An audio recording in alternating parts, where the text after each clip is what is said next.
Hi guys, Mr. Cochrane here. I want to talk to you guys a little bit about finding a purpose. So when you first start a project, you're probably in this amazing space of like no limits, blank pieces of paper.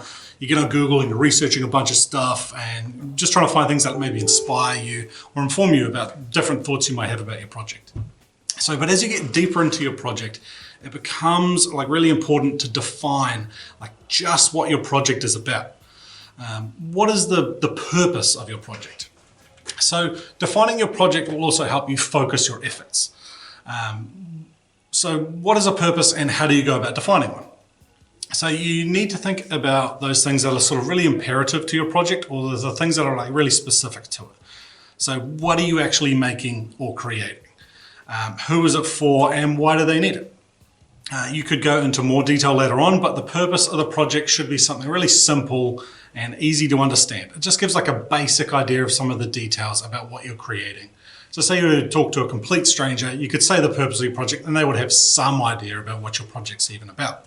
So I'll give you an example. So the purpose of my project is to create a tabletop gaming machine to entertain students here at Waihi College. The arcade machine is going to have a range of retro games on it and needs to be easy to use and robust in design. So that's it. That's the whole purpose of my project.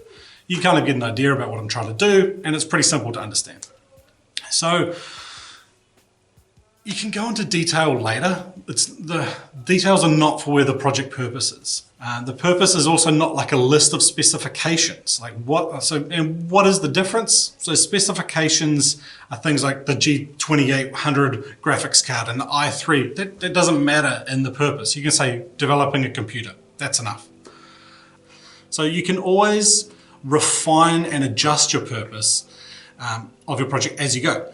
So you may change something, you may sort of do a whole bunch of research, or you may change your ideas about where your project is going, and this should be reflected in the purpose of your project.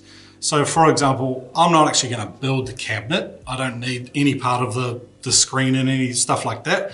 Instead, I'm going to create a control panel and just plug it into any computer around the school. So this pivot in the project should be reflected in your purpose and your purpose should update as your project develops as well.